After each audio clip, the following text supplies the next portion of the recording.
Assalamualaikum warahmatullahi wabarakatuh. Good evening, ladies and gentlemen. Welcome to tonight's workshop. Lesson Planning Essential, a guide for confident teaching.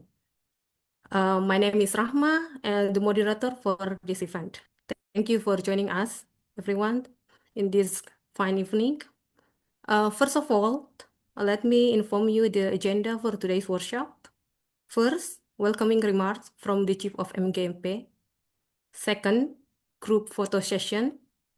Then presentation from our two speakers, followed by practice, then a question and answer session. Now, I'd like to invite the Chief of MGMP, Mem Ainal Fitriani, SPD MED, to deliver the welcoming remark. To Mem Ainal, time is yours.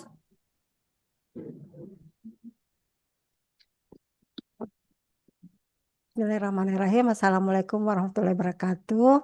Waalaikumsalam warahmatullahi wabarakatuh. Alhamdulillah alamin. Let's always express our gratitude to Allah Subhanahu wa Ta'ala. Tonight it's such a lovely evening. We can gather here in our workshop, and we're proud to present Lesson Planning Essential, a guide for confident teaching. So I don't want to talk longer because I have my own son. Well, I just want to say it's such a pleasure to welcome all of you here to our workshop session. Lesson planning, I believe, is such a familiar phrases for us because it's part of our daily life. However, I think we shall recall and prepare this lesson plan for our new term, July 25, 26. Yep. So I think, and then I'd like to welcome all of you here, and I'd like to give my warmest welcome to Ibu Huldi, Chief MGMP of Goa, who is willing to share her idea and inspiring us about lesson plan. And also, I'd like to welcome all the new member, not new members, but guests from Jeneponto and from some. Oh my goodness! I haven't. What happened with this camera? Okay. So I welcome some participants who are from different regencies. I hope you enjoy our session here and feel at home. Okay, that's my welcome remark. Thank you. Assalamualaikum warahmatullahi wabarakatuh. Thank you, Mem Ainal. Now, let's move to our next session. It's time for group photo session. Kindly open your camera. I need help from Memulfa to take the picture. Okay. Give your beautiful smile, everyone. All right. Memulfa, are you ready? How many slides? There are 2 slides. Okay. Let's start from the first slide. Okay, Can we get to okay. In 3, 2, 1.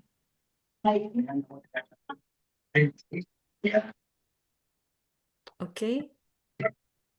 Next slide.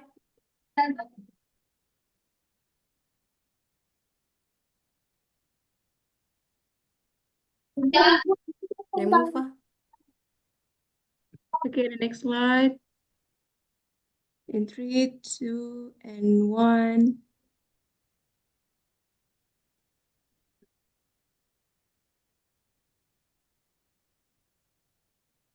Okay, thank you. Okay, thank you, Memulfa. Now, let's get ready to dive in our workshop tonight's session.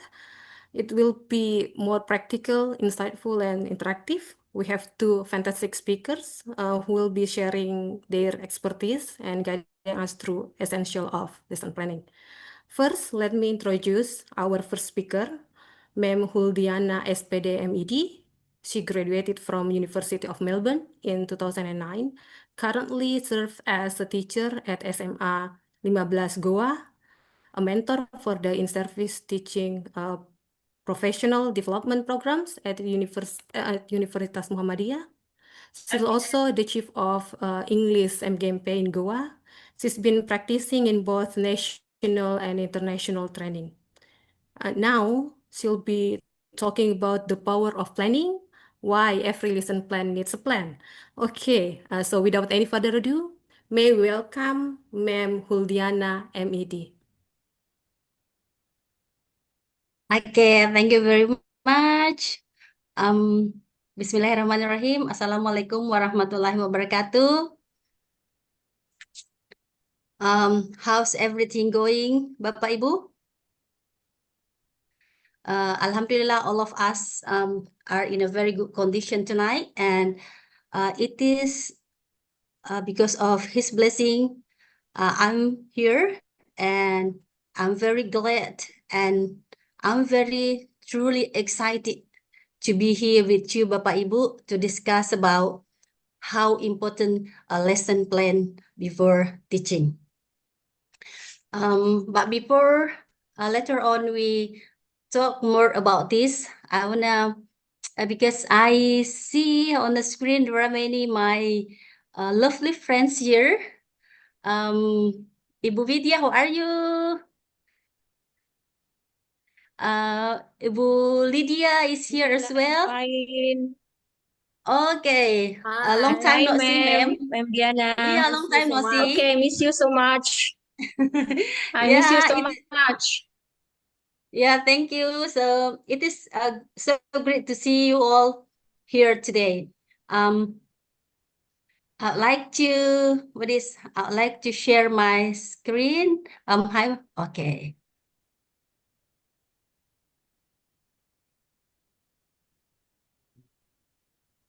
Okay.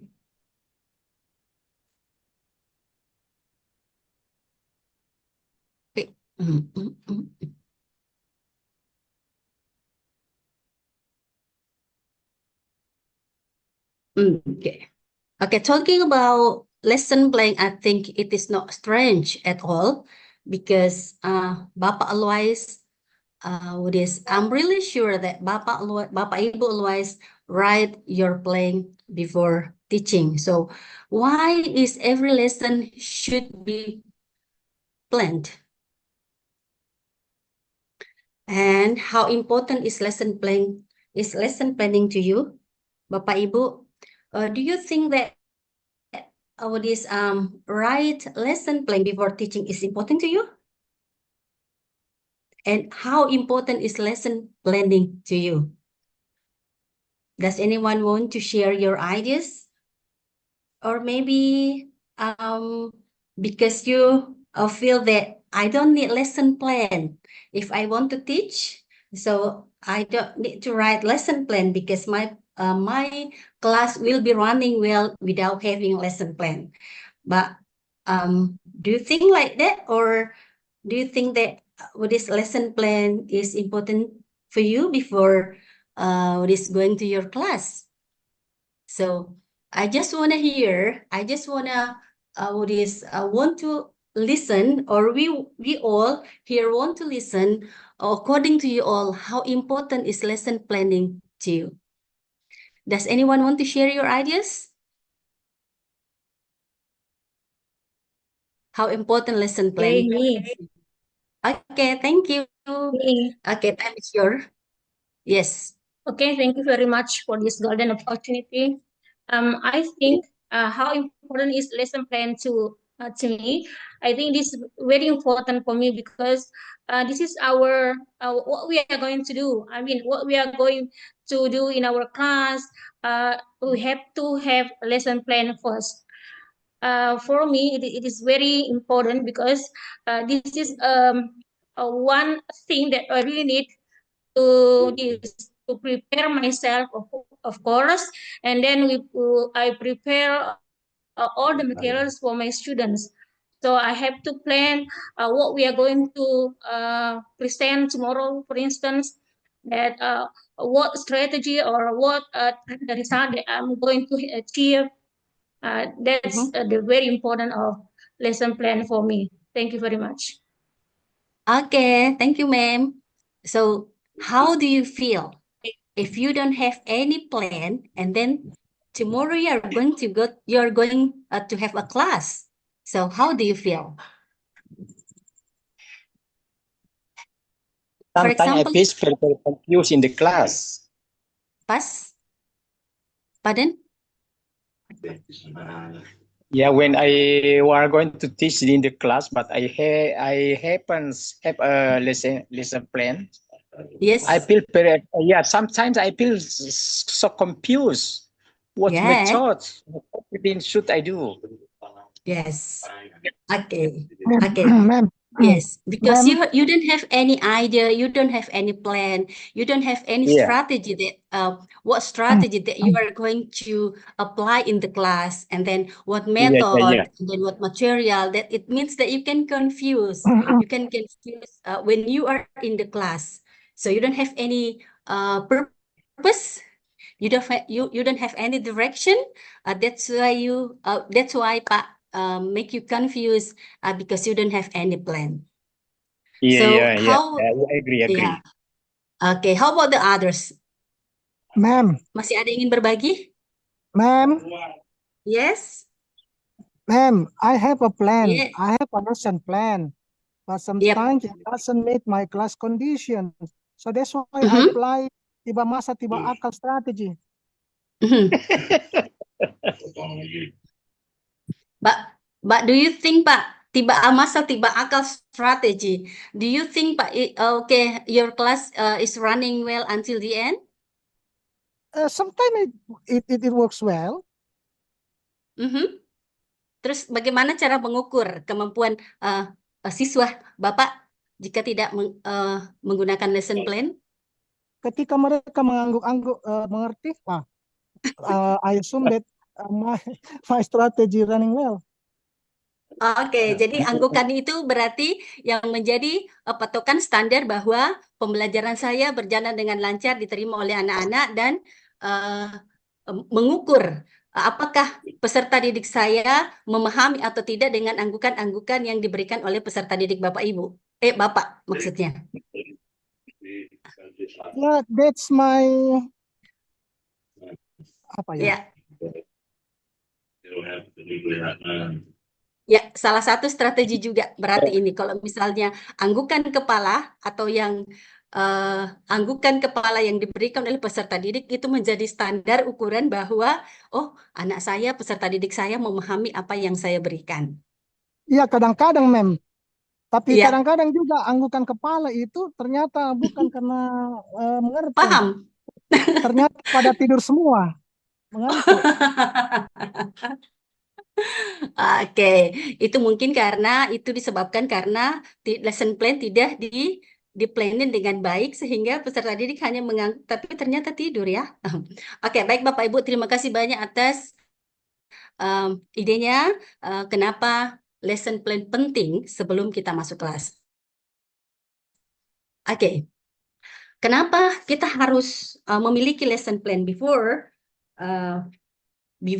class adalah provide direction and purpose.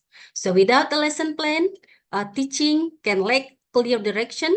Lesson plan ensure that teachers know what they want to achieve and how to achieve and how to assess the outcome. So tanpa lesson plan, pembelajaran bisa berjalan tanpa arah yang jelas.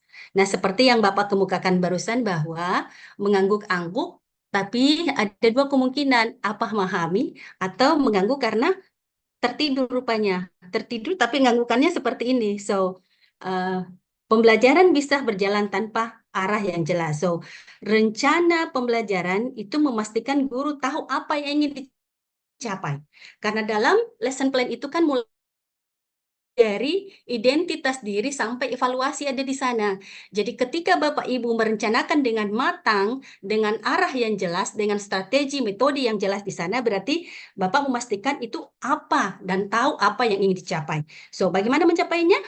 Dengan mengevaluasi pencapaian tersebut. Mengevaluasinya ya dengan cara tertata semua yang ada dalam lesson plan itu, Bapak.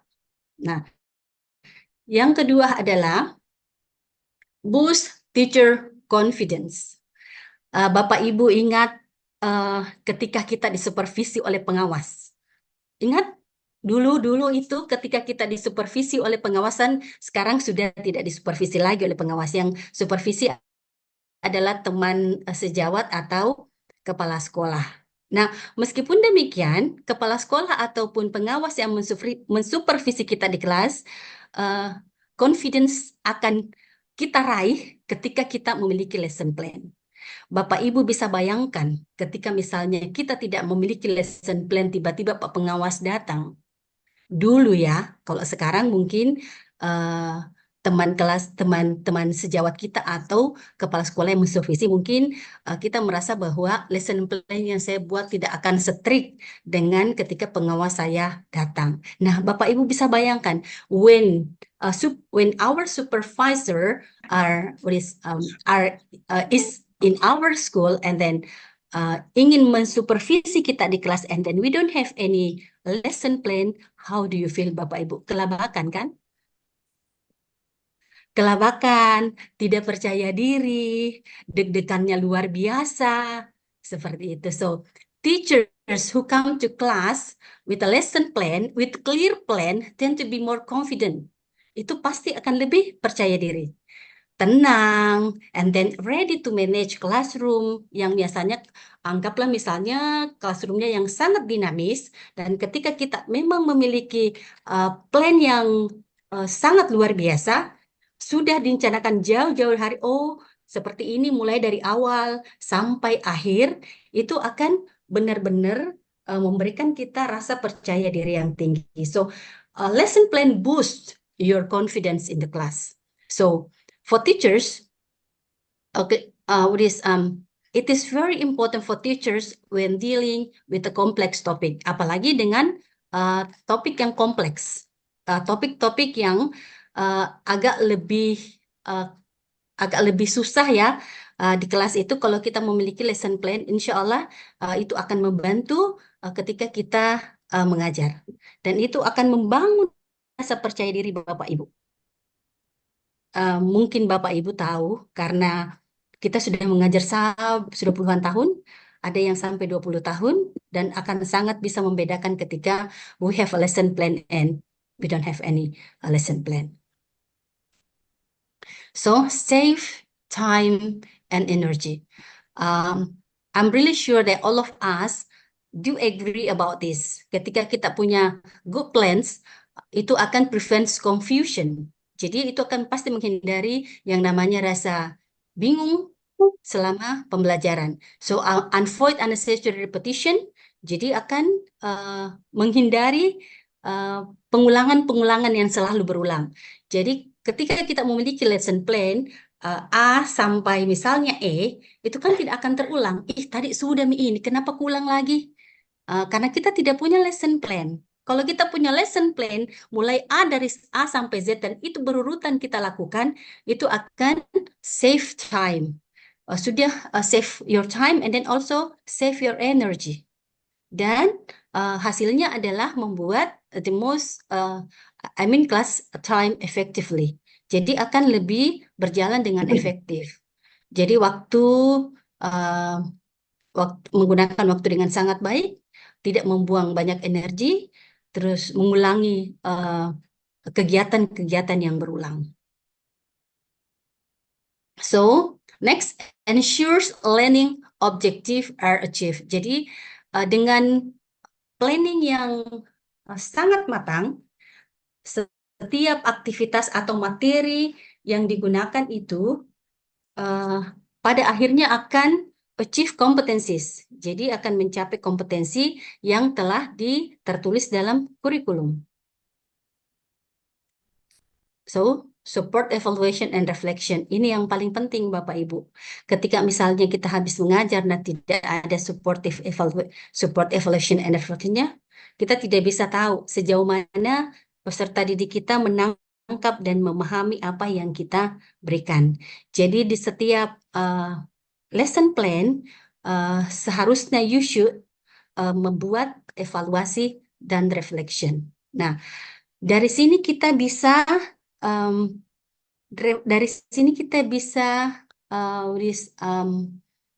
memetik apa apa yang kurang dari lesson plan saya hari ini dan apa yang perlu saya perbaiki. Kalau misalnya lesson plan yang telah digunakan terlalu panjang misalnya, atau materi tidak cocok dengan strategi yang Bapak Ibu terapkan di kelas, ini akan menjadi reflection untuk pertemuan berikutnya. Tapi ada yang bertanya gini, ini yang tadi saya bilang dengan planning, dengan tanpa planning. Dengan planning, so teacher can easily lose direction. Jadi kalau tanpa planning ya begitulah kita berjalan tanpa arah, bagaikan misalnya kita berlayar ke suatu tempat, tapi karena tidak punya arah, akhirnya mungkin sampai ke sana, tapi prosesnya akan lama. Kita menuju ke suatu tempat, atau misalnya ingin membuat kue paling sangat sederhana atau paling simple, ingin membuat kue, kuenya yang ini, tapi tidak ada planningnya, biasanya kuenya rasanya bantet, atau tidak enak, atau terlalu manis, karena takarannya tidak pas, seperti itu. Untung, belinya rencananya mau beli gamis, karena tidak ada plan dan tidak ada konsisten, sampai di Butung dibeli semua. Beli mirok celana, beli jilbab, beli mukena, segala macam. Karena seperti itulah lesson plan. Tidak konsisten untuk sampai ke tujuan. Jadi berlayar mungkin pergi ke suatu tempat, mungkin akan sampai di sana, sampai di tempat itu, tapi akan lama. Karena tidak ada plannya. Dia ke A dulu, ke B dulu, ke C dulu, berputar-putar di situ, akhirnya membuang-buang waktu, energi habis, waktu habis, tujuan tidak tercapai.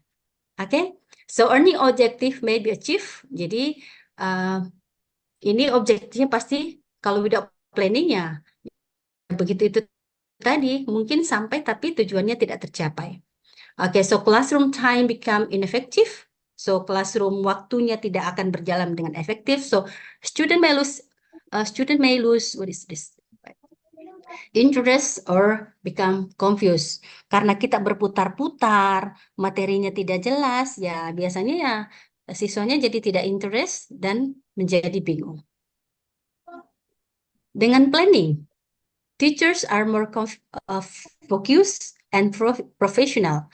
Jadi ketika kita ada lesson plan di tangan, percaya diri ada, kita lebih fokus ke satu arah, dan pastinya kita kelihatan dan menunjukkan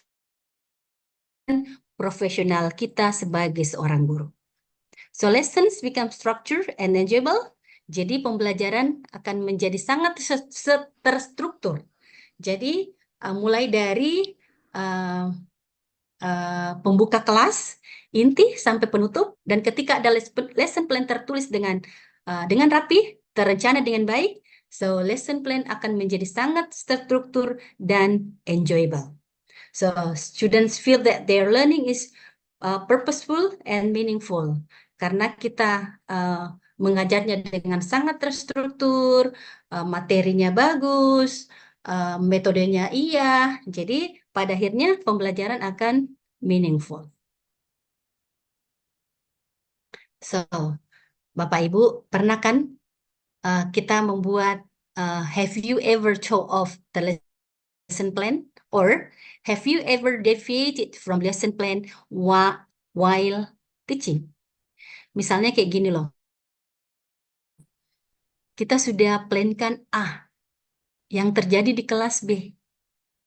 Apakah pernah Bapak Ibu merasakan hal seperti itu?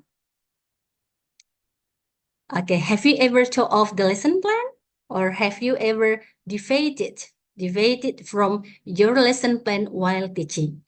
Kita sudah merencanakan dengan sangat matang, terstruktur metodenya, LKPD-nya sudah siap, terus kemudian evaluasinya sudah iya, ternyata sampai di kelas buyar semua. Hilang lesson plan yang telah kita buat. Apakah Bapak Ibu pernah merasakan hal yang sama? Hal seperti ini? Pernah Bapak Ibu? Boleh share dong?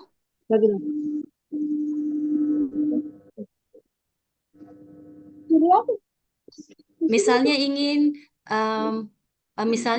menerapkan metode diskusi misalnya, yang terjadi misalnya bukan diskusi, atau misalnya bukan diskusi, tapi jadinya diskusi karena alot diskusinya anak-anak sangat tertarik dan sangat antusias dengan topik yang kita berikan. Bagaimana Bapak Ibu menyikapi situasi seperti ini? Apakah Bapak Ibu memberhentikan peserta didik yang sudah sangat antusias memberikan opininya terhadap sesuatu ketika kita sebenarnya tidak menginginkan metode ini adalah metode diskusi, ternyata yang terjadi adalah diskusi. Apakah stop nak, sudah bukan yang Ibu harapkan seperti ini. Stop mungkin dulu, jangan dulu diskusi. Kita kembali ke materi ini. Bagaimana Bapak Ibu? Apa Bapak Ibu seperti itu kah? Atau tetap membiarkan anak-anak tak berdiskusi? Boleh dong di-share idenya Bapak Ibu? Misalnya bikin pakai plan A, ternyata yang terjadi B. Maybe me. Ayo, come on Bapak Ibu. May I speak? Ya, silakan Bapak Ibu, silakan Ibu, silakan. So thank you so much. I'm Hemi. I think you have known me well, because we are the same before. To me, as a teacher, we need to be we need to prepare a more than one lesson plan. Means if there is a hiccup during the lessons, so we can anticipate by another lesson. For instance, in class, we need to practice listening practice, but suddenly the rain pours down heavily, so the students couldn't hear the voice from the speaker, so we have to prepare another action to recover the hiccup during the lesson. Okay. So, thank you, Ibu. Okay, so if you have plan, for example, plan A, and then when you are in the class and the situation is different that you are expected, so you apply plan B. Is it possible or is it acceptable? Yes, of course it is. Why not? Okay, rencana pembelajaran itu hanya panduan Bapak Ibu. So you have to be flexible with that. Tidak harus bahwa semuanya harus terjadi apa yang saya plankan. Karena peserta didik kita itu adalah peserta didik yang makhluk hidup yang bergerak, dan tidak semua apa yang kita plankan terjadi di kelas. Sering terjadi apa yang kita plankan tidak sesuai dengan harapan. Apakah kita kembali? Tidak nak, tidak seperti itu, harus ke sini. Tidak seperti Ibu. Sepanjang tujuan pembelajaran yang Bapak Ibu rencanakan tercapai, go ahead. It doesn't problem. Sepanjang tujuan pembelajaran Bapak Ibu, tidak masalah. Jadi kalau misalnya kita tidak merencanakan diskusi dan terjadi diskusi, beri kesempatan mereka berbicara. Beri kesempatan mereka berekspresi sejauh tujuan pembelajaran Bapak Ibu tercapai. Karena lesson plan itu bukan hal yang baku, dia adalah plan yang fleksibel untuk Bapak Ibu, karena yang tahu karakter peserta Bapak Ibu adalah Ibu sendiri, yang tahu kemampuan peserta didik adalah Bapak Ibu sendiri. Jadi ketika misalnya terjadi hal-hal yang tidak seperti yang akan direncanakan, semua kembali ke Bapak Ibu, as long as tujuan pembelajaran, the objective of our lesson is achieved. Okay, so yang saya bisa petik atau yang saya bisa kesimpulan untuk lesson plan adalah confident teaching begins with thoughtful planning. So, what is dengan percaya diri, pembelajaran yang percaya diri dimulai dengan perencanaan yang matang. Jadi ketika kita memiliki lesson plan yang sudah terencana dengan baik, automatically percaya diri ketika ibu mengajar akan ada.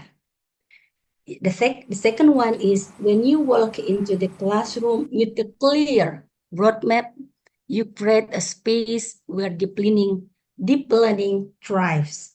So, jika Bapak Ibu masuk ke dalam kelas dengan peta jalan yang jelas, itu akan menciptakan ruang di mana pembelajaran mendalam akan berkembang.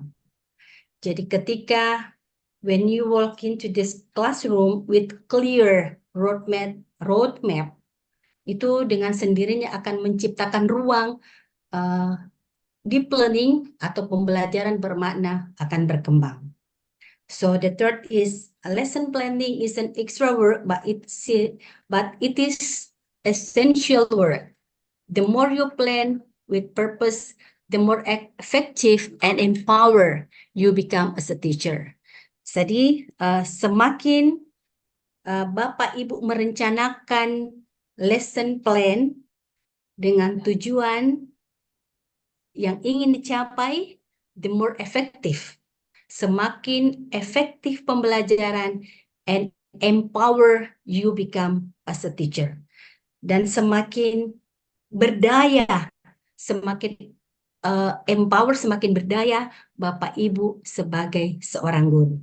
So, let us have lesson plan Bapak Ibu sebelum kita mengajar. Jangan tiba masa tiba akal, jangan nanti setelah depan kelas baru berpikir bahwa, oh materi saya hari ini adalah ini. Ya sudahlah, masuk saja. Karena yang rasa ada tidaknya lesson plan di tangan dan di tangan Ibu sebagai map, itu Bapak Ibu sendiri yang rasa bagaimana dan apa yang akan terjadi di kelas ketika saya memiliki lesson plan dan atau tidak. Oke, thank you so much. Karena ini sudah 30 menit, masih ada materi yang kedua. Oke, terima kasih banyak Bapak Ibu. Thank you very much for your attention. Oke, saya kembalikan kepada moderator. Silakan. Thank you so much, Ibu Huldiana. That's a very insightful session, reminding us how important lesson plan is. And I believe some of us got some question to ask, but then we'll have them in question and answer session later. Now, let's move on to our second session. I'd like to introduce our second speaker, Ibu Ainal Fitriani, SPD MED. She's an English teacher at SMA 2 Makassar. She has served as a Chief of English MGMP for Senior High here in Makassar. She earned her master's degree from Monash University, Australia, and has participated in various national and international training programs. For this workshop, she'll be discussing inside of the lesson plan, what every teacher should include. May we welcome Ibu Ainal Fitriani, MED. Thank you, Ibu Rahma. Thank you so much. All right. Okay, I'd like to shout out Ibu Huldi for her insightful presentation. Yeah, so lesson plan is very important and very vital for our teaching practice. So we can measure our success in teaching when we actually have lesson plan. So today, I'd like to share my presentation. Let me say, and allow me to mix ya bahasa and English so that I can make sure that we understand each other. All right. Okay.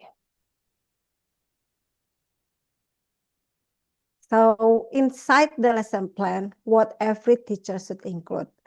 So Halo, Mak. tadi Assalamualaikum. Ibu Huldi Ya, nggak pergi, presented Mak. about Di rumah lagi ada kegiatanku ini, Mak. The mic of Iya, ada, Ji. boleh di off kan mikrofonnya Pak Sam. Thank you. Ya, so tadi Bu Huldi menyampaikan tentang what is it called? The philosophy of lesson plan. Apa manfaatnya lesson plan?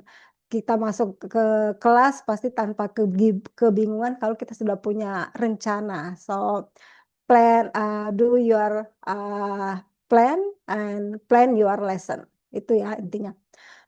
Oke, nah di dalam lesson plan itu gimana? Jadi tadi filosofinya, sekarang kita langsung ke workshopnya ya. Let's see apa komponen dari sebuah lesson plan. Oke, kita boleh ke menti.com ya. Saya mau dengar teman-teman guru idenya apa saja isinya lesson plan. Boleh saya share screen. Kalau sekarang share screen kelihatan nggak sih? Wait, saya ulang lagi. Bisa ke menti.com. Aku buka. Stop share dulu. Lalu buka menti.com.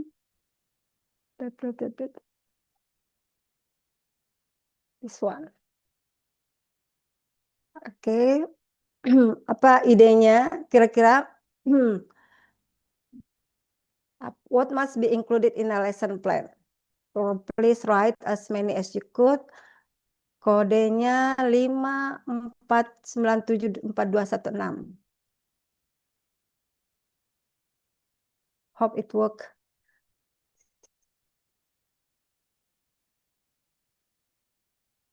Ada yang ke menti.com nggak?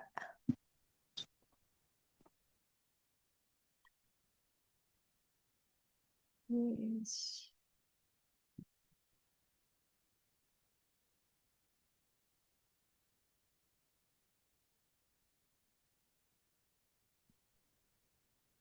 Proses.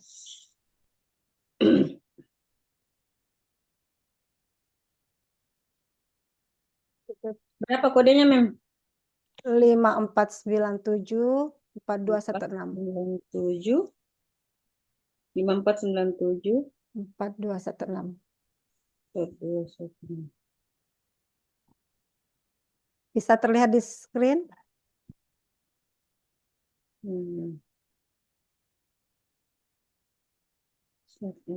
Oke, learning outcome. Nice. Yes. Ada lagi?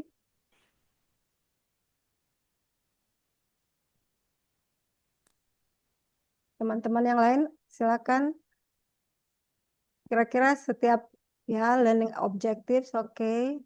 Teaching goal, right?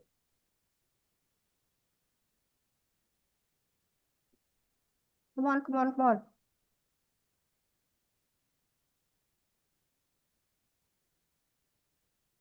Kita tunggu jawaban yang lain. Pastinya tahu ya, material ya. Assessment, ya.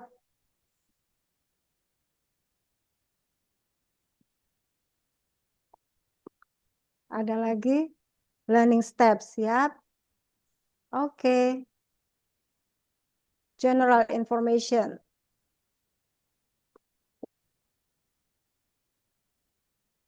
Timeline, ya. Reflection. Main activities. Okay, so we know that those are the components of lesson plan. Ada lagi Bapak Ibu?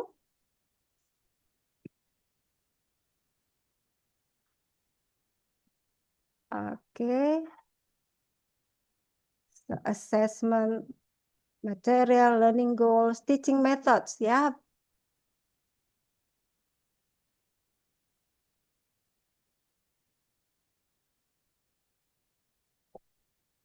Okay. So, yep, so there are many components of lesson plan. Yep. Saya tutup ya share-nya. Dan kembali ke yang tadi, komponen lesson plan itu benar yang disampaikan teman-teman tadi. So ada main activities, ada learning goals, ada teaching method, dan banyak lagi. Tapi saya mau highlight 3 dulu, ya. Lesson objectives, tadi banyak yang sampaikan ya, lesson objective atau aims atau tujuan pembelajaran, lalu activities atau procedure-nya, atau yang kita kenal di RPP kita, kegiatan pembelajaran dan assessment. Jadi pertama yang harus kita buat adalah lesson objectives. Jadi seperti yang disampaikan tadi Bu Hildi, kalau kita mau jalan ke mana pasti kita punya tujuan. Tujuannya itu gunanya apa? Sebagai roadmap buat guru mau mengajarkan apa. Dan juga kalau siswanya kita sampaikan tujuan pembelajarannya, siswanya lebih terarah. Dia tahu dia bahwa setelah ini saya akan bisa ini, dan tentu akan sangat membantu learning goal-nya itu tercapai kalau siswa juga tahu. Nah,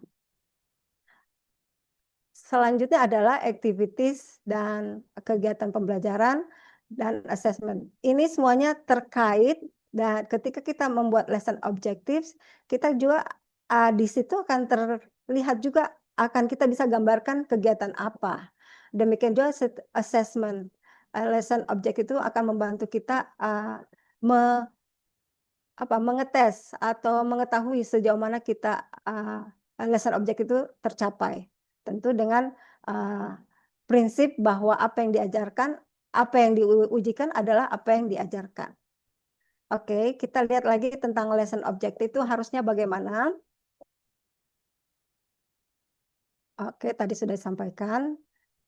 Jadi gunanya lesson objective itu sebagai roadmap buat teacher and students, juga bahan assessment, dan juga bahan reflection for both teacher and students. Nah, dari yang saya ketahui, ada lesson objective itu harus spesifik, measurable, achievable, and realistic, and time bound. Apa artinya spesifik? Spesifik artinya kita tahu apa yang kita mau capai itu secara tersurat. Jadi jelas sekali apa the desired outcomes yang kita mau. Misalnya pastinya kalau learning outcomes itu kan kalau dalam bahasa Inggris siswa bisa berkomunikasi dalam bahasa Inggris baik lisan maupun tulis. Apa itu spesifik? Menurut Bapak Ibu pastinya masih sangat general. Padahal kita mau masuk di kelas 3 kali 45 menit. Nggak mungkin kan semuanya itu harus bisa langsung bisa speaking, bisa writing. So it should be specific. Lanjut measurable. Tujuannya itu harusnya bisa kita ukur. Jadi di desire learning goals-nya itu kita bisa pastikan dengan cara apa kita bisa tahu bahwa sebentar itu akan tercapai. Jadi dan bisa kita ukur. Kita bisa mengukurnya dengan cara tes misalnya, perform dialog atau role play segala macam. Berikutnya achievable. Achievable artinya dapat dicapai. Jangan membuat tujuan pembelajaran yang terlalu ambisius. Misalnya, by the end of the class, students shall be able to speak like native. Gurunya saja nggak bisa native, kayak native speaker, gimana siswanya? Misalnya ya, mungkin ada yang sudah native, tapi ada yang pasti yang masih struggling, dan tentu sulit. Jadi itu sounds terlalu ambisius dan agak sulit untuk dicapai. Kalau achievable itu artinya materi yang diberikan atau tujuannya itu harus sesuai dengan kemampuan siswa, levelnya siswa, dan kognitifnya juga. Jadi kalau kita kasih materi kelas 10, kita mengajar di kelas 10, lantas kita kasih materi kelas 12, pasti itu akan membuat siswa down, malah bisa putus asa dan malah membenci bahasa Inggris karena how come this is so difficult, nggak mungkin, bukan levelnya dia, itu akan membuat anak-anak mundur ya. So pastikan itu achievable. dan realistik. Jadi dia dia realistik artinya bisa ada goal oriented, jadi bisa kita capai juga. Time bound artinya ada waktunya. Dengan belajar 3 kali 45 menit misalnya, waktu itu kita bisa mencapai lesson objektif yang kita mau. Jadi harus kita bisa ukur waktunya ini bisa bisa kita capai. Jangan sampai misalnya cuma 2 kali 45 menit anak-anak sudah bisa mengarang satu teks, padahal itu mesti pakai scaffolding atau mungkin 2 atau 3 kali pertemuan. Oke, saya mau lihat ini. Oke, boleh sumbangsi idenya ya. Which one is smart objective? Mana kira-kira yang menurut Bapak Ibu smart objektifnya, lesson objektifnya? 1 atau 2? 2, Mem. 2. 2, Mem. Iya. Karena by the end of the lesson itu time bound-nya ya, pada akhir pembelajaran. Lalu apa yang spesifik? Spesifiknya itu Simple past. iya, dia bisa menulis holiday experience using 5 simple past sentence. Jadi ada dia pokoknya ini standarnya KD-nya atau ya itu 5 kalimat minimal, dia bisa 5 kalimat simple past tentang holiday experience-nya. Tuh. Oke.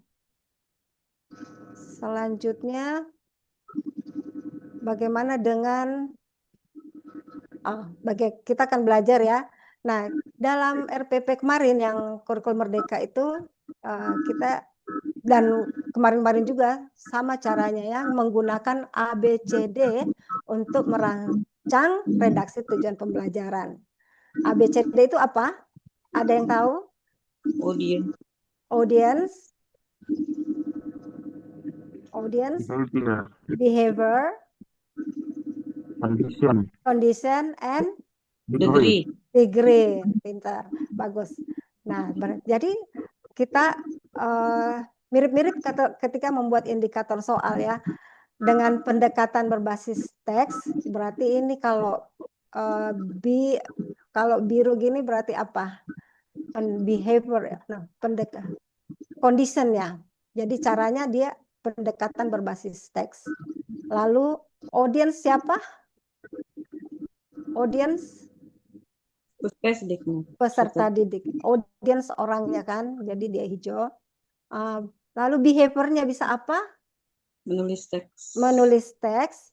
Lalu degree-nya harus ada ukuran sesuai tujuan komunikatif, struktur teks dan unsur kebahasaan teks naratif. Jadi seperti itu. Oke, tadi saya sampaikan ada 3 kan, lesson objectives, kegiatan dan assessment. Nah, setelah lesson objectives kita sudah mikir nih. Ini lesson objective saya seperti ini. Pendekatan berbasis teks, siswa dapat menulis teks naratif sesuai tujuan komunikatif, struktur dan unsur kebahasaan teks naratif. Berarti dari sini kita harus lompat dulu ke assessment, ya.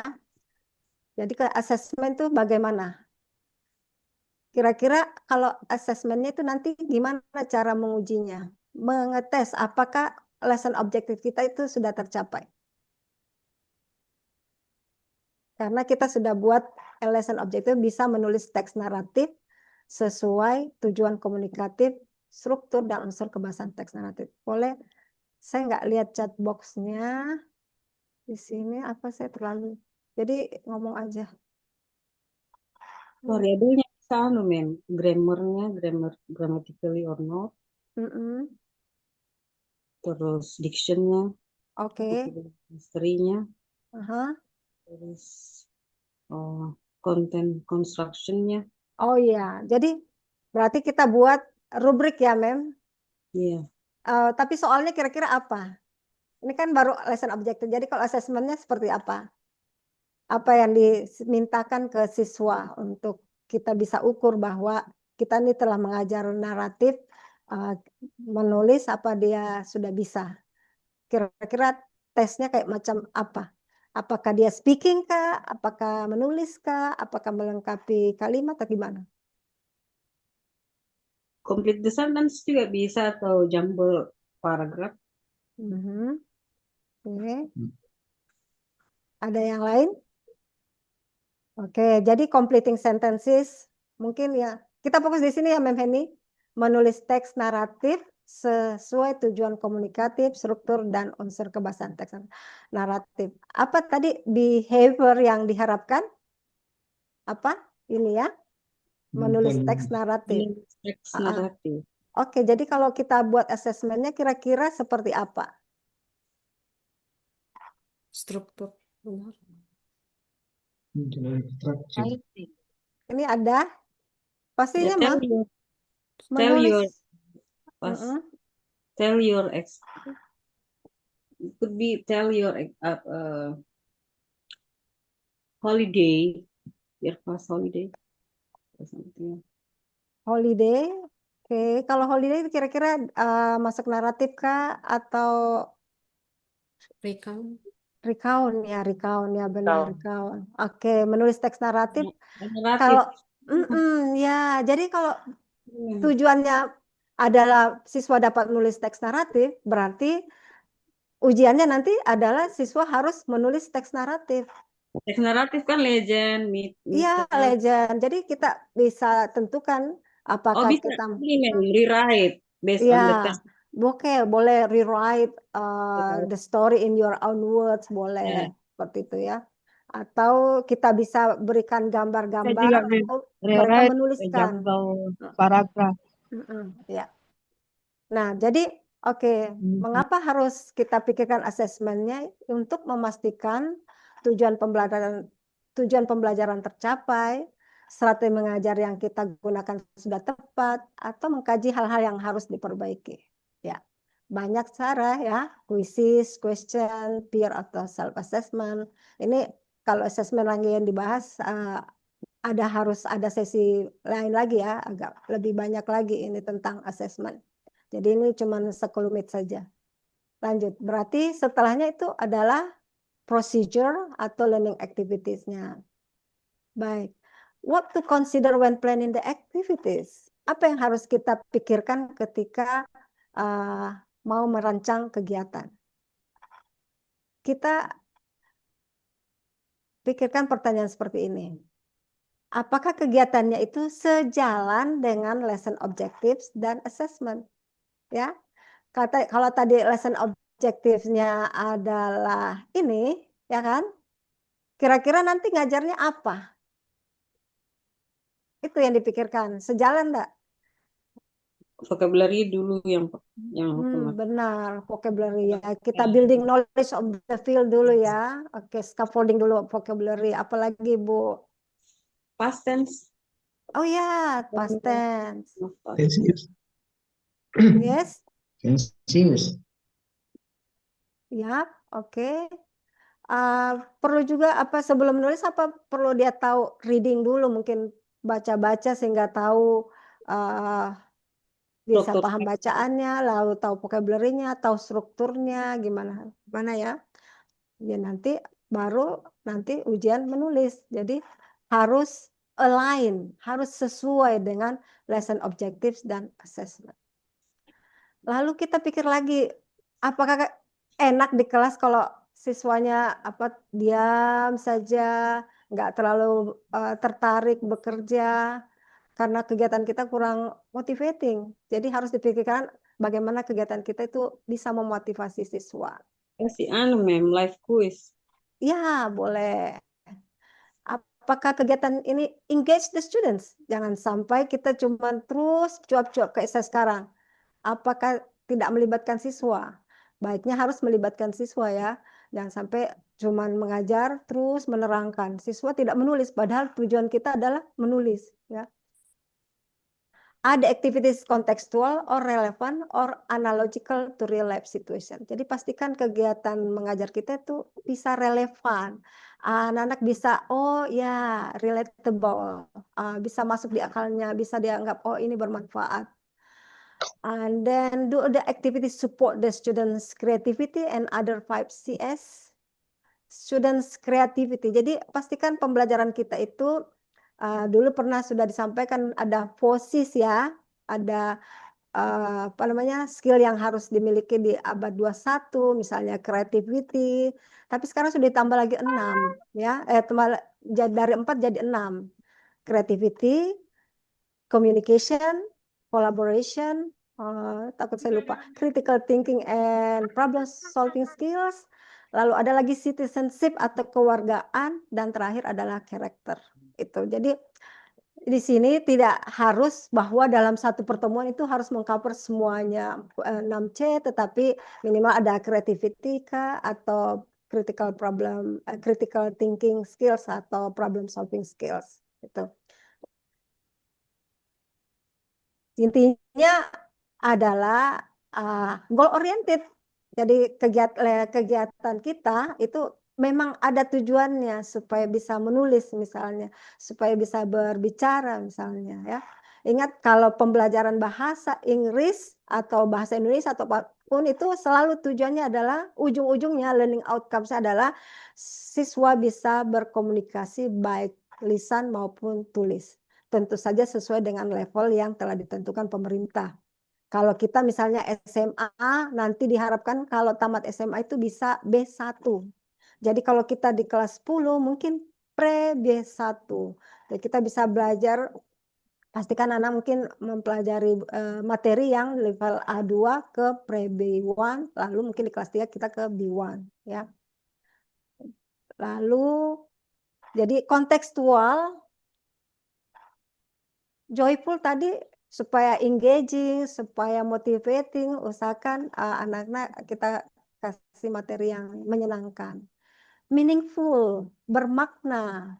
Jadi dari satu kegiatan ada hal yang menjadi pembelajaran dari siswa tersebut.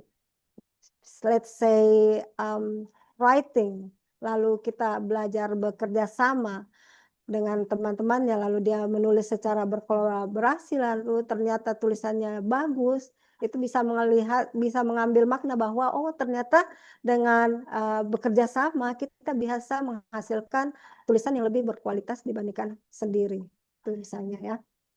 Mindful, berkesadaran, ini yang digaung-gaungkan oleh Pak Menteri sekarang adalah joyful, mindful, dan meaningful. Mindful itu sadar bahwa dia belajar, sadar bahwa dia seorang manusia yang memang perlu untuk belajar.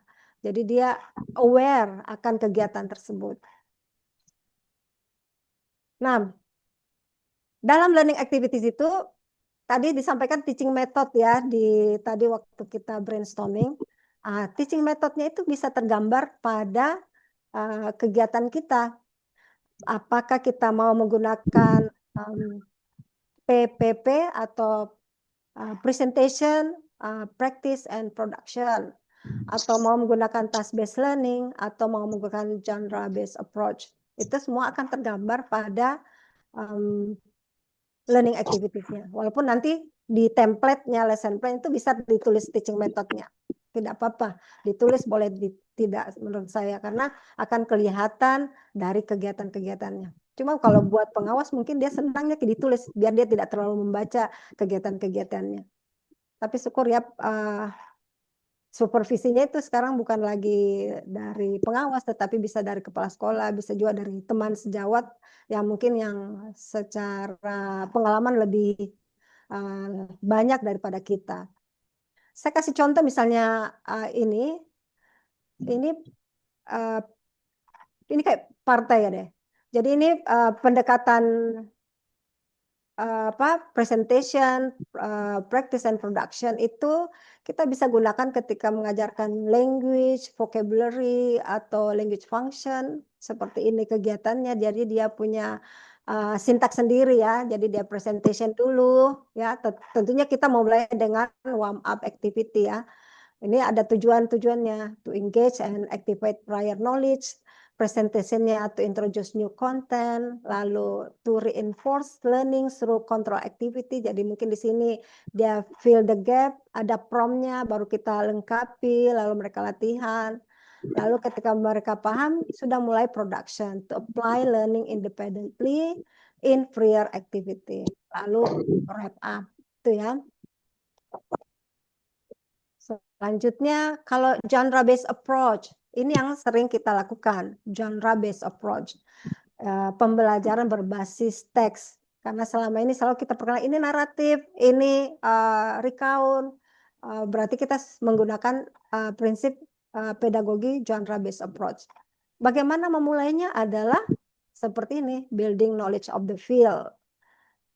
Building knowledge of the field itu seperti brainstorming, scaffolding, memberikan anak-anak dasar, fondasi untuk pindah ke tahap berikutnya. Jadi minimal dia tahu vocabulary-nya, dia latihan kosakata, dia tahu konteksnya, lalu bisa ke modeling of the text. Modeling of the text itu kita perlihatkan contohnya, mungkin kita gunakan reading practice, lalu mereka menjawab soal dan mengenal jenis-jenis teks tersebut. Selanjutnya, bekerja sama, membangun sebuah teks. Itu misal kerjasama menulis, bisa kerjasama menciptakan suatu teks, atau kerjasama dalam listening, lalu nanti dia sendiri, independent construction of text. Itu ya. Ini kita sudah masuk template, ini saya dapat dari British Council, itu stagesnya itu tahapannya lead in, lalu main activities, baru wrap up. Jadi mungkin di main activitiesnya agak banyak ya. Time-nya, jangan lupa, jangan sampai kita kelamaan di lead in.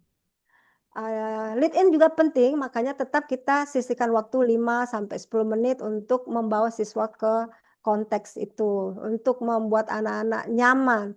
Kita pastikan anak-anak tahu kosakata atau ya kosakata atau konteks yang akan kita bangun di main activity-nya supaya mereka nyaman di situ. Lalu main activities-nya apa saja? Oke. Lalu wrap up ya.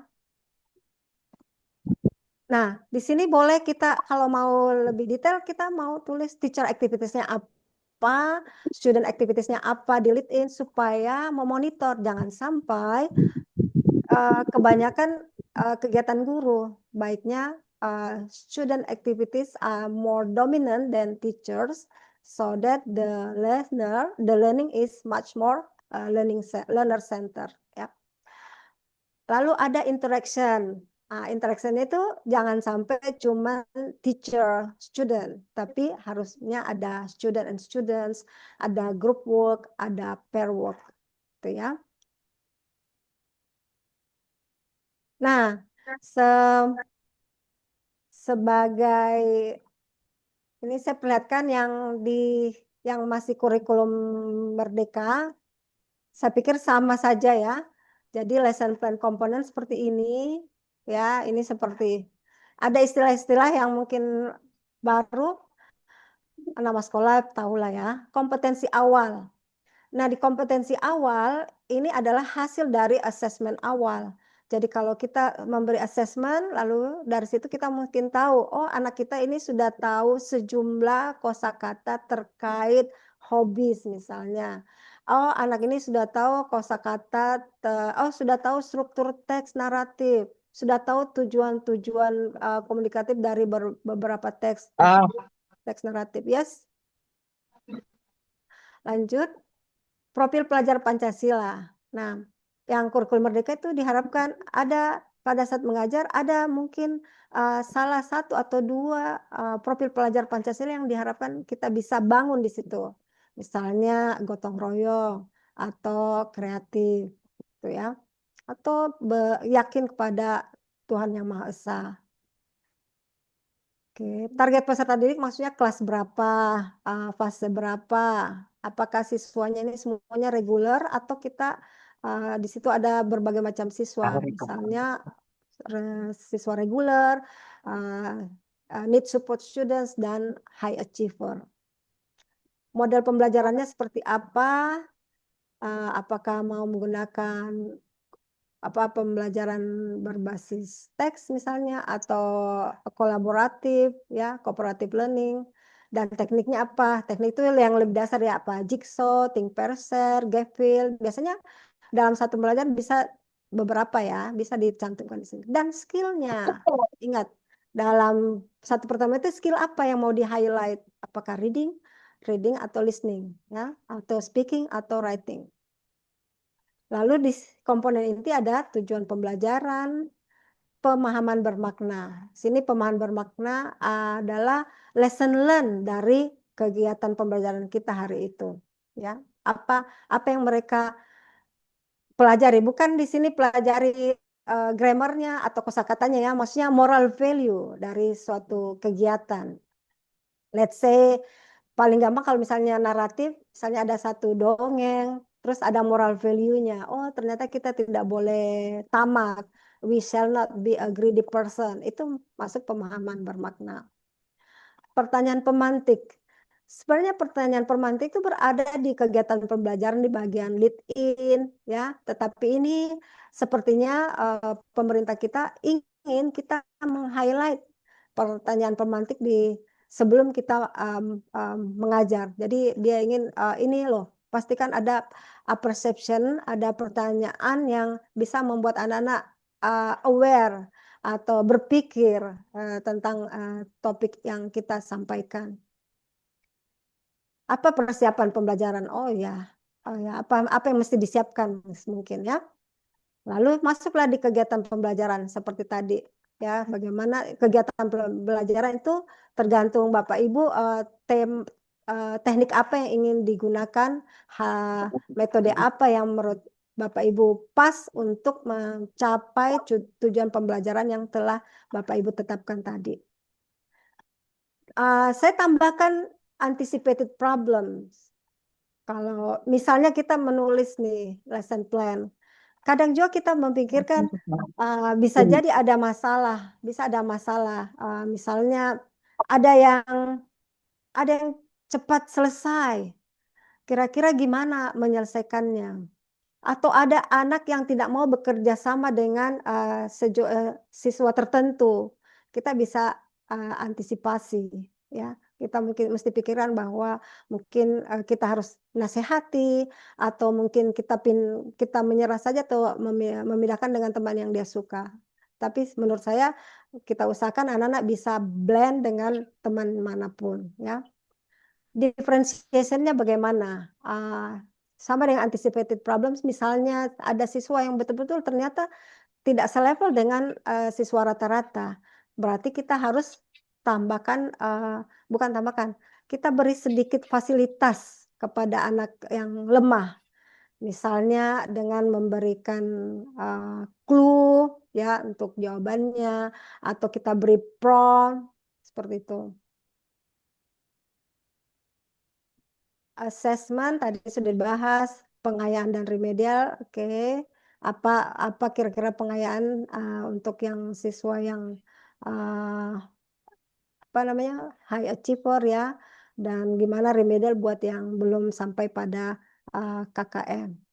Lalu ada daftar pustaka, buku apa yang kita gunakan. Lalu kita buatlah LKPD seperti itu. Itu ya. Ini referensinya, terima kasih. Nah, sekarang workshopnya adalah teman-teman masih ada waktu Bu Rahmat? Oh, masih ada waktu. 5 menit saja. Baiknya kita di sini berlatih membuat tujuan pembelajaran. Silakan di grup chat boleh, atau ada yang mau angkat tangan salah satu tujuan pembelajaran. Kita latihan dulu buat tujuan pembelajaran, baru learning activities-nya. Jadi tujuan pembelajaran apa materinya, dengan cara apa, waktunya kapan, waktunya berapa, 2 menit. Oke, coba saya lihat, siapa tahu sudah ada. Speakingnya bisa pakai puzzle gambar boleh, ya. Jadi kita berikan media, lalu anak-anak boleh berbicara. Jadi boleh flashcard juga ya. Oke. Coba kita latihan buat lesson objectives. Siapa yang mau?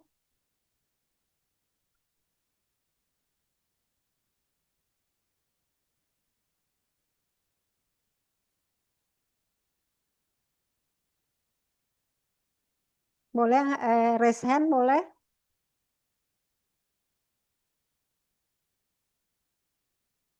Gak ada. Ayo mana suaranya? Alhamdulillah kita ada 50 ya.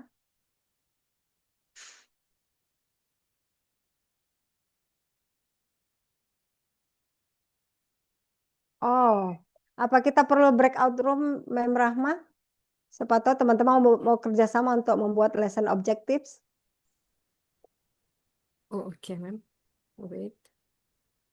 Jadi kita bagi kelompok menjadi 10 mungkin, lalu atau 8, lalu mereka bisa membuat satu lesson objectives.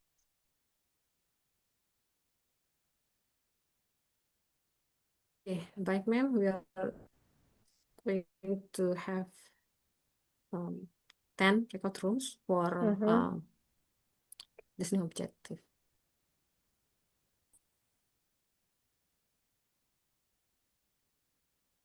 Buatlah satu lesson objectives, nanti kita presentasikan di main room.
Yes.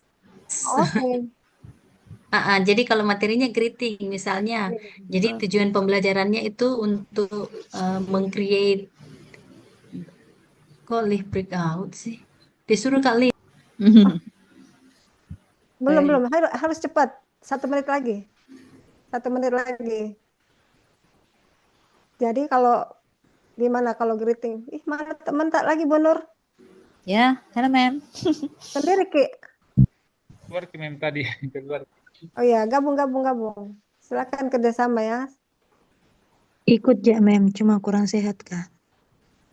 Sama Ki, saya kurang sehat. Ada materi greeting di kelas 10 kah? Iya kayaknya. Idioms, kalau idioms. Nah, sembarang bisa ya. Anu. Materinya apa Bapak? Right, ma'am? Yes. Oke, mereka sudah kembali ya. Baik. Pakai pasangan parkir tulis. Sorry. Jadi materinya apa? Terus tujuan pembelajarannya apa? Oke. Nah, boleh raise hand kelompok yang sudah menentukan lesson objectives-nya. Coba kita mau dengarkan. Kelompok Pak Ardi dulu, kelompok Pak Ardi. Ya, saya lihat Pak dulu deh. Oke, kita skip ke kelompok berikutnya. Report. Me, ma'am. Ya, silakan Bu Heni. Nggak tahu ah. I take report text. Jadi yang pertama goal teachingnya itu siswa memahami beberapa kosakata yang terdapat dalam teks. Kemudian yang kedua, siswa mampu menggunakan kosakata tersebut dalam konteks kalimat yang lain yang berbeda. Dan yang ketiga, menemukan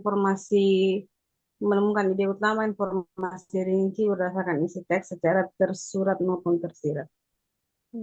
Kenapa sama Ki? Saya juga begitu bilang. Oke. Ya, saya suka yang terakhir yang Ibu Heni sebut. Siswa dapat menentukan informasi rinci dan spesifik dari teks. Apa tadi? Ide utama dan informasi. Jadi jelas dan dia tujuan pembelajaran lebih spesifik ya. Dia menemukan ide utama, informasi spesifik, dan yang tersurat. Itu dari teks apa Bu? Teks report ya. Oke. Boleh juga tadi kosakata siswa dapat menggunakan. Menggunakan memahami. Kalau memahami biasanya saya pakaikan live game, mem. Kalau game itu proses, jadi boleh itu tapi diproses ya. Tapi nanti pas untuk lesson objektifnya itu pastinya siswa dapat menggunakan kosakata terkait apa. Kalau report itu misalnya kalau teks report itu kayak apa Bu? Topiknya apa? Topiknya human digestion. Oh ya boleh, berarti by the end of the lesson, student will be able to use words related to human digestion. Gitu, bagus, itu ya. Oke, ada dari Bu Yanti. Hello Bu Yanti. By the end of the lesson, grade 10 students will be able to identify the main idea and supporting details from narrative story they listen to with at least item. Wow, sempurna. Itu ya. Great. Oke, boleh ditulis saja di kolom chat bagi teman-teman yang malu-malu. Tapi lebih raise hand juga oke. Oke. Nggak ada lagi?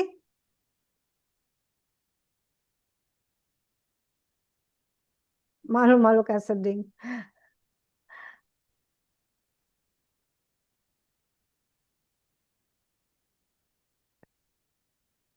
Ada lagi? Menyimpulkan isi teks. Ya. Itu menyimpulkan isi teks. Mungkin kita perlu seperti ini, Mem. By the end of the lesson, time bound-nya apa? Lalu siapa ini kalau audiensnya apa? Baru behaviornya gimana? Kondisinya gimana? Ayo. Isi teksnya kurang spesifik. Teks apa coba? Teks terkait kesehatan kah? Atau teks procedure kah? Seperti itu ya. Oke, saya pikir itu dulu. Ini workshop, Mem Huldi sebagai informasi, ini akan lanjut dengan the real workshop, bahwa teman-teman akan berlatih membuat RPP, ya. Lalu mungkin kita akan rapikan, mungkin kita akan kurasi sehingga bisa menjadi RPP untuk 1 tahun atau 1 semester. Jadi kita berusaha punya objektif dari kegiatan workshop ini. Teman-teman bisa menulis sebuah lesson plan yang berterima. Ada jelas lesson objektifnya, kegiatannya itu align dengan lesson objectives dan assessmentnya, dan kita berusaha juga ada LKPD-nya, sehingga itu kita bisa manfaatkan di kelas kita dan teman-teman guru yang lain. Pastinya yang memberi sumbangsi RPP akan diberikan nanti RPP penuh gitu, RPP dari teman-teman yang lain. Jadi mohon teman-teman juga bersedia untuk mengkurasi RPP yang dibuat temannya. Jadi mungkin akan ada namanya peer assessment ya. saling merevisi RPP masing-masing sehingga kita saling mengoreksi. Biasanya kan kita tidak tahu kesalahan kita, taunya kesalahan orang lain. Jadi inilah gunanya filosofi itu kita praktekkan di workshop ini.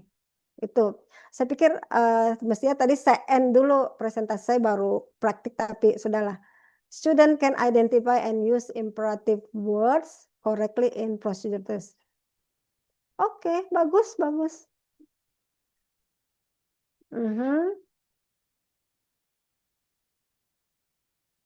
Ya, sempurna, bagus. Jadi Pak Rizwan itu mulai dari yang sederhana, identify the structure and elements of narrative text. Oke, dia baru masuk di pengetahuan dulu ya, di knowledge. Lalu analyze narrative story and identify the theme and character and plot. Itu sudah bagus, sudah naik ke C4, analyze. Lalu terakhir dia mencipta. Iya, create a simple narrative text with proper structure and elements. Nice. Students are able to identify the greeting expression, benar. Student tambah dengan akurasinya bagaimana, dengan pengucapan yang tepat. Jadi sehingga kita bisa nanti buat kriteria. Students are able to use the expression of what? Ekspresinya apa? Ini masih too general, gitu ya. Baik, saya tutup dulu presentasi saya. Saya kembalikan ke Mem Rahma. Thank you so much, Mem Ainal, for the very practical presentations, I guess.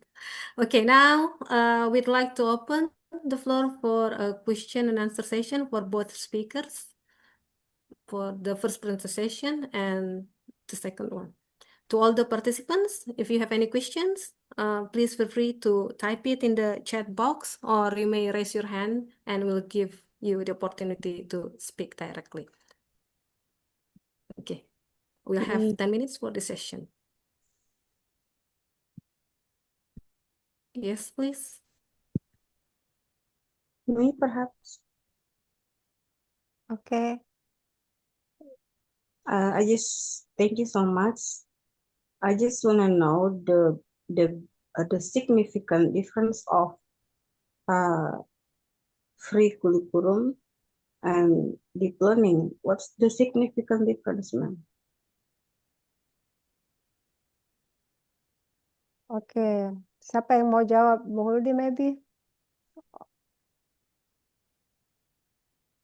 Tapi apa tadi pertanyaannya?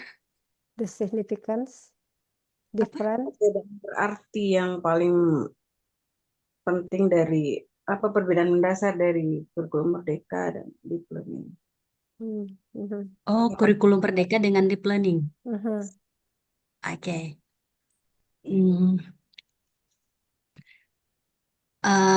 Memang sangat bermunculan banyak pertanyaan, Ibu, ketika kurikulum merdeka belum tuntas diterapkan di semua sekolah. Deep learning itu kurikulum apa?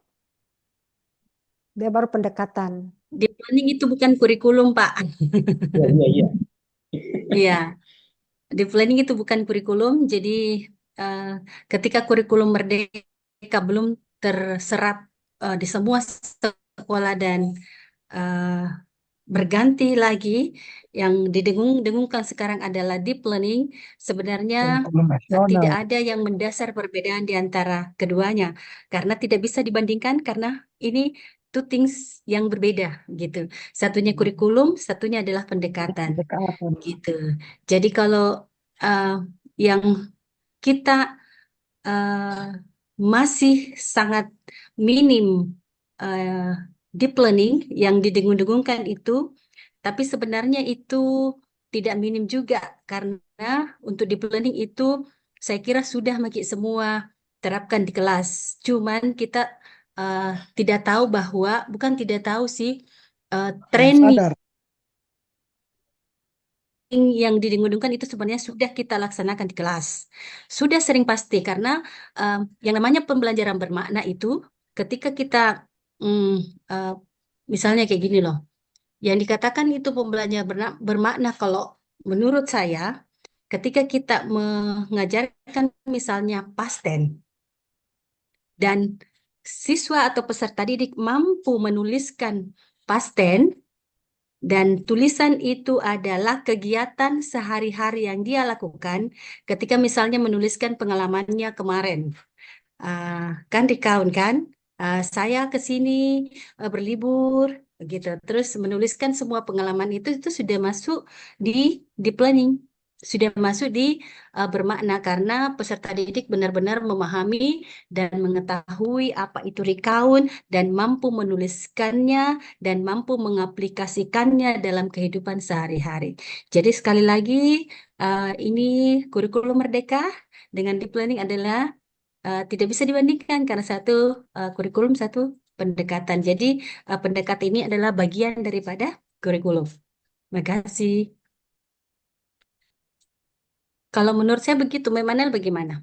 Iya, setuju. Jadi deep learning itu namanya pembelajaran mendalam ya. Jadi dia ingin memastikan bahwa anak-anak benar-benar paham apa yang kita pelajari itu secara literal, bahwa maknanya seperti itu.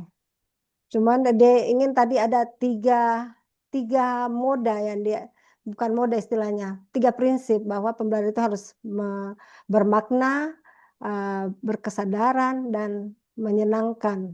Sebenarnya dari dulu diumumkan bahwa kita harus mengajarkan seperti ini, harus menyenangkan supaya anak-anak termotivasi belajar. Jadi mereka, saya rasa itu setiap menteri ingin meng-highlight satu metode atau satu prinsip pembelajaran supaya terlihat bahwa ada memang yang harus ditambahkan. Seperti misalnya differentiation, itu di kurikulum Merdeka ya. Tetapi sebenarnya di kurikulum 13, saya baca modulnya, itu selalu dia bilang, pastikan setiap pembelajaran memperhatikan kebutuhan siswa, kebutuhan learning needs-nya siswa. Jadi sebenarnya cuma tidak digembor-gembor tentang diferensiasi. Padahal seandainya kita lebih gali tentang kurikulum 13, differentiation itu sudah ada. Demikian juga kalau pembelajaran mendalam. Kalau kita mau pastikan anak itu paham pelajarannya, berarti kita sudah melakukan deep learning. Itu ya kalau secara harfiah. Itu yang saya tahu. Jadi lebih ke student oriented lah, karena dari dulu sebenarnya CBSA, communicative approach, semuanya mengharapkan pembelajaran itu berpusat pada siswa. Mau ke differentiation juga jadinya, karena harus benar-benar sesuai dengan students learning needs-nya, kita tahu latar belakang sosial ekonominya, kita harus tahu gaya belajarnya, kemampuannya, dia bisanya di mana, lebih senang visual kah, kinestetik segala macam, itu baru ditekankan pada kurikulum Merdeka. Nah, pada saat deep learning mungkin dia mau lagi kita lebih aware lagi dengan pembelajaran kita, pastikan bahwa anak-anak paham yang kita ajarkan, literasinya anak-anak bisa lebih ditingkatkan dibandingkan yang kemarin-kemarin. Makanya dia ada istilah deep learning. Mungkin karena dia lihat kualitas pendidikan kita 3 tahun terakhir ini sangat menurun ya, makanya ada istilah deep learning. Akan ada pelatihan deep learning nantinya, mungkin teman-teman sudah pernah membaca ada edaran iklan bagi teman-teman yang ingin menjadi pelatih deep learning, ada seleksinya, silakan bagi yang berminat. Dan kita juga akan ada materi deep learning sudah kita tentukan waktunya, jadi mungkin nanti pada saat materi deep learning, workshop deep learning, siap-siap ikut lagi. Itu ya. Back to you, Mem Rahma. Okay. Thank you, Mama. Is there any other questions? Bapak Ibu, please. You may raise your hand or just type it in the text.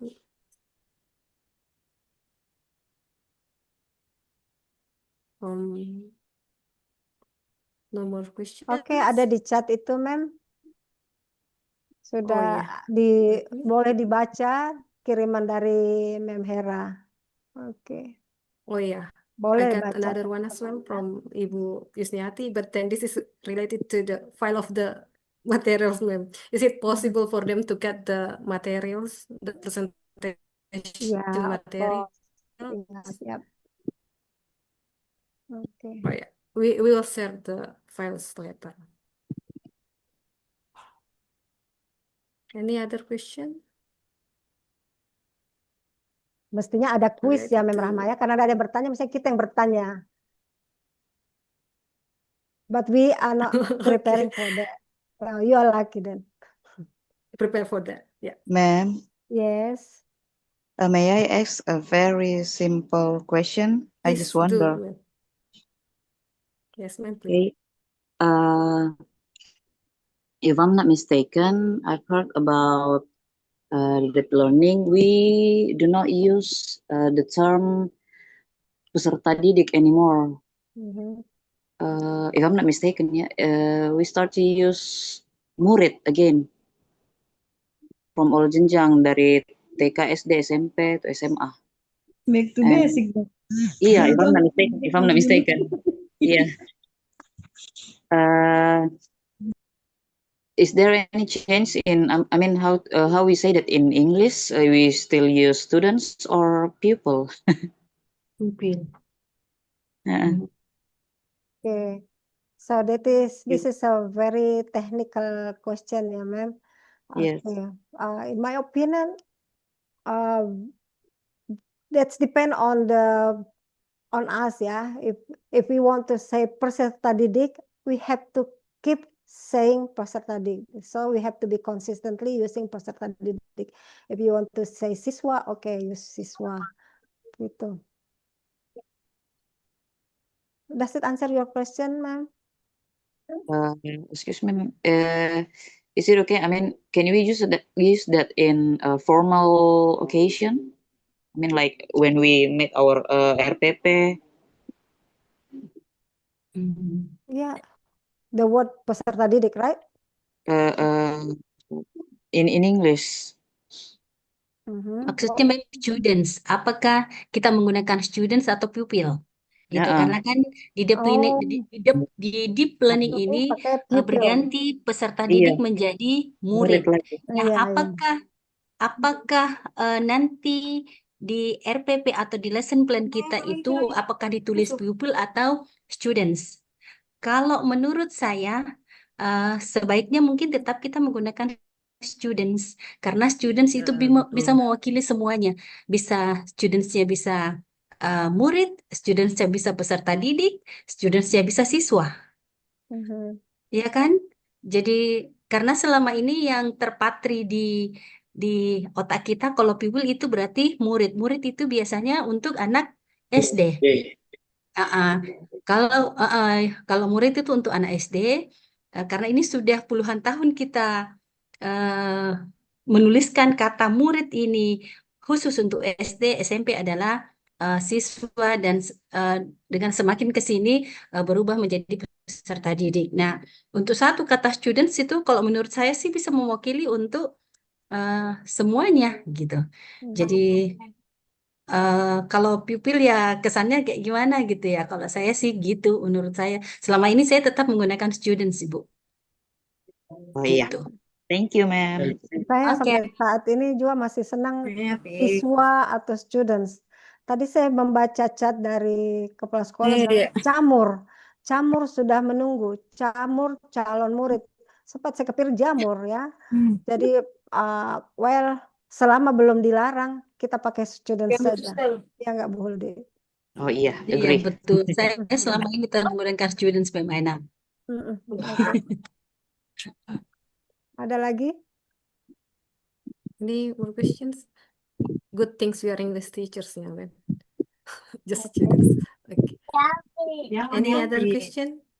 If there is no more question. Izin. Moderatornya ngajar di mana? SMA 13, Pak. SMA 13, Makassar. Iya, Pak. Pak Sam ini kenapa? Nanya-nanya moderator. Gini. This probably serious or unserious. You know, I'm likely walking in the jungle. since becoming of the new curriculum, Ada seorang frankly speaking. nabi di kalangan Yeah. Bani Israel bernama Nabi Uzair. Suatu hari dengan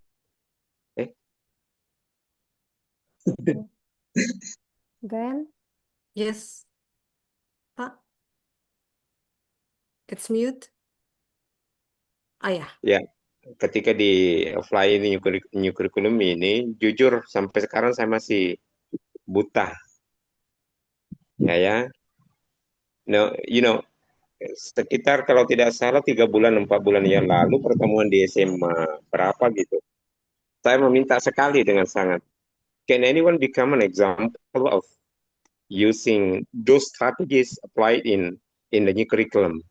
I mean, yang kita lakukan tonight is only a theoretical, but putting into practice is very, very difficult. Sometimes teachers are quite, they do understand on how to arrange the lesson plan, but since then, coming to the class, finding a different situation, and then they are lacking of putting them into the real practice. Nah, saya sangat meminta sekali, apalagi ya, 5 years to go, I'm going to be retired. Saya menginginkan sekali bahwa ada teman yang rela lah kita observe mulai dari awal, consistent of 2 kali 45 menit. Jadi kelihatan betul. Karena saya buka-buka itu di YouTube tentang penerapan kurikulum merdeka, saya masih tidak nothing interesting enough for me. Ya, begitu sih saya. Jadi saya berharap ya kalau ada saya kiranya nanti kita panjang sana lah ke sana, misalnya di SMA 13 to be an example. This is a proposal maybe. Sorry, Memenal. Setuju Kak, soal ke SMA 13. So this is SMA 13. Well then, just kucing gue. We'll think about that one, ma'am, I guess. Okay, actually we have program, maybe, yeah, we have program for what is it called, peer observation or teacher observation. So if you are willing to, you can list your name, teacher who want to be observed and teacher who want to observe. Siapa yang mau observe, siapa yang mau diobservasi, ya kan? Jadi siapa yang mau sit in gitu loh, untuk belajar bersama. Oh ya, tadi saya mau, ada tadi yang miss tadi lupa. Apa gunanya kalau ada lesson objective, Mem Huldi? Tadi sempat refleksikan, kalau kita benar-benar buat satu RPP yang rapi, ya lengkap dengan metodenya, itu kita bisa jadikan bahan untuk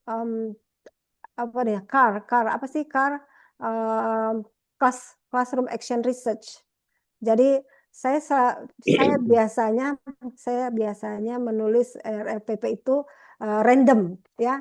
Jadi kalau bikin RPP itu beberapa memang tidak banyak, yang penting bisa diperlihatkan ke pengawas. Tetapi selebihnya itu ada buku guru yang diterbitkan di SDIK itu bagus sekali. Kadang saya copy dari situ.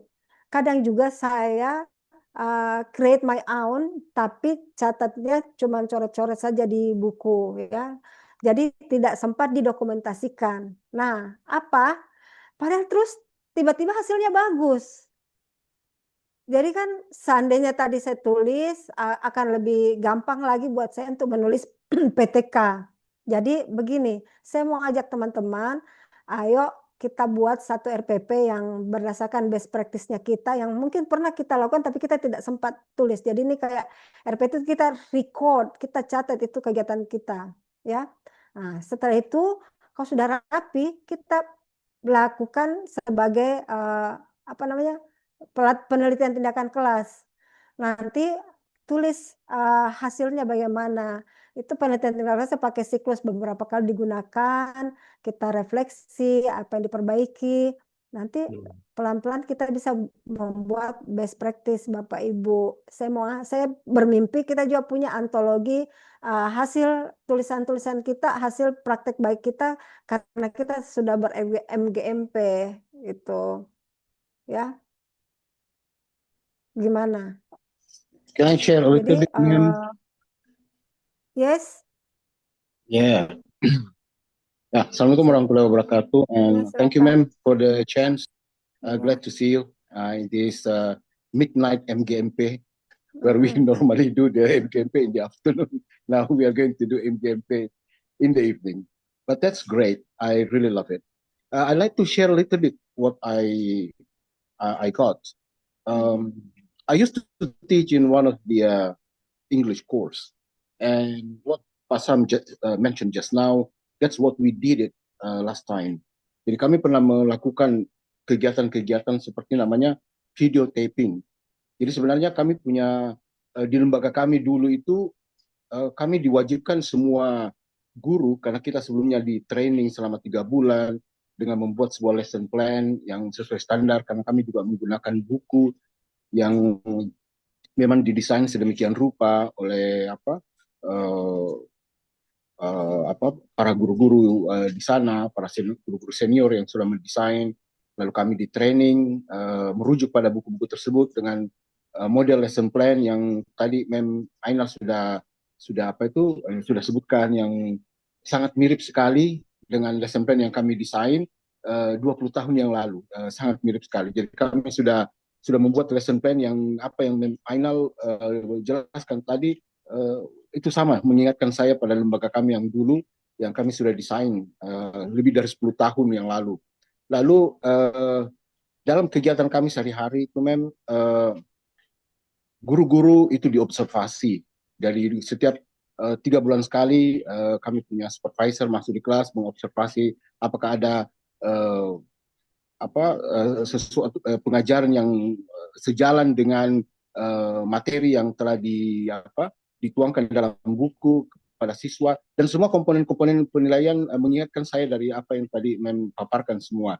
Lalu kegiatan kami pada saat mengajar, supervisor supaya tidak subjektif dalam menilai, kami di videotape. Jadi direkam itu, dibawakan kamera. Yang kamera zaman dulu itu yang kami pakai bukan kamera yang seperti sekarang, itu masih pakai kaset Jadi tapi sudah ada kamera zaman dulu yang pakai yang bisa video, yang sudah video, itu kami manfaatkan lalu direkam. Jadi dibelikan kaset yang harganya 45.000 itu direkam. Jadi mulai dari awal mengajar, dari menit pertama sampai kami selesai mengajar selama 2 jam itu di videotape. Dan apa yang kami lakukan, para supervisor kami itu ditampilkan dalam sebuah sharing program. Dalam sebuah sharing program kami dikritisi habis-habisan di situ, Oh ini masih kurang ya, ini kurang bagus, kurang nyambung dengan materi ini tidak sejalan, ini kurang fun, ini grammarnya kayak salah, ini kok siswa masih susah memahaminya. Terus dikritisi kegiatan-kegiatan pengajaran kami. Tapi bagusnya itu memang karena kami jadi belajar. Jadi kita melihat segala kekurangan kami pada saat tidak video taping. Akhirnya kebijakan video taping di lembaga kami waktu itu dijadikan wajib. Semua guru wajib merekam sendiri pengajarnya. Jadi saya waktu itu jadi ketagihan. Selalu setiap kali saya ngajar, saya minta teman memvideotape saya punya kegiatan, soal-soal. Habis itu kami peer check dengan teman, bagaimana menurut kamu ini hasil pengajaran saya. Mereka memberi masukan. Jadi memang sesuatu hal yang sangat bagus sekali kegiatan-kegiatan seperti ini.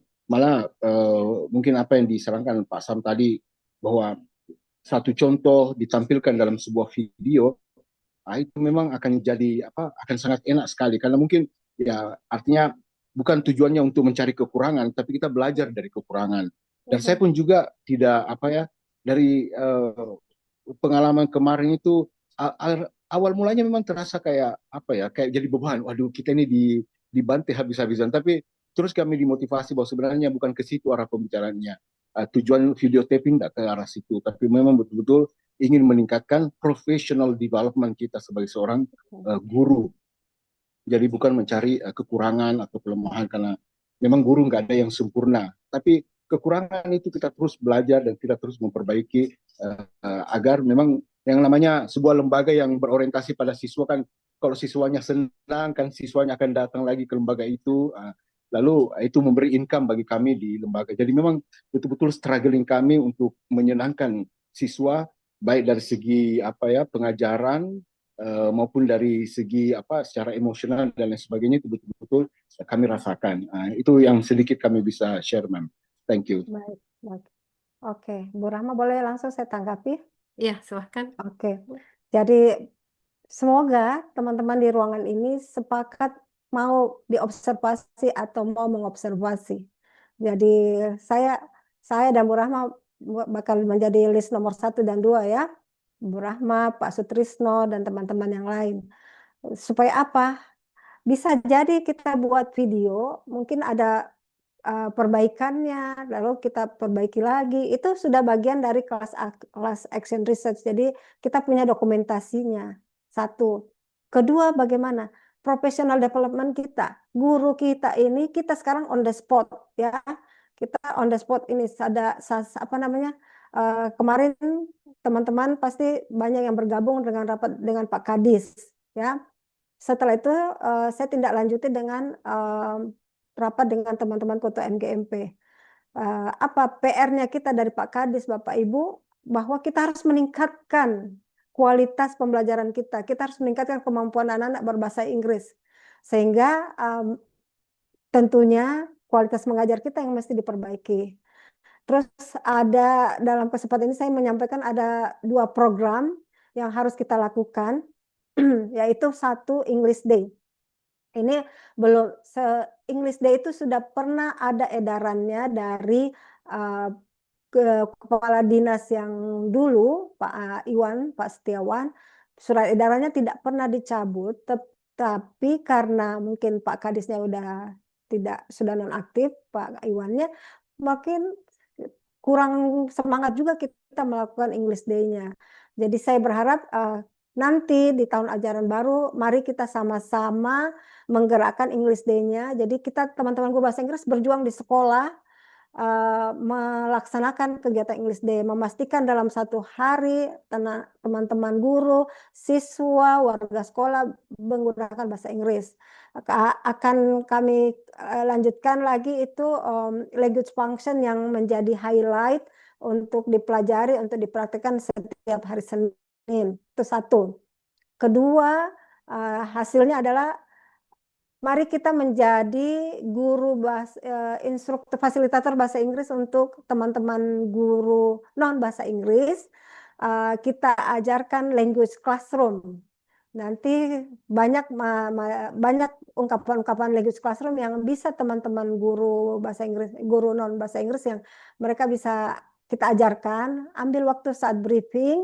Jadi kita akan terbantu, jadi manfaatkan teman-teman guru yang lain untuk berbahasa Inggris di kelas minimal, opening, closing, atau instruksinya saja.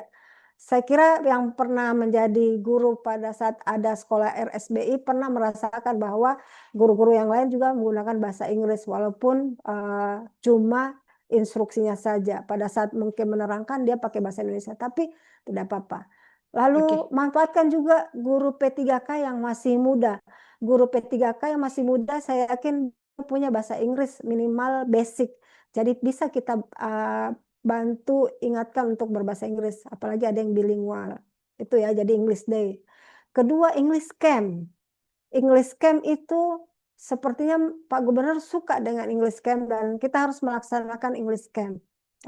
Diharapkan dalam 1 sekolah minimal setiap kelas ada 5-10 orang yang bisa diandalkan bahasa Inggrisnya. Bayangkan Bapak Ibu, kalau kita punya 30 kelas, berarti berapa siswa yang diharapkan? Berarti ada 300 siswa. Itu dipastikan, itu beban buat kita, tetapi sebenarnya itu saya pikir inilah stepping stone untuk kita semangat untuk professional development kita.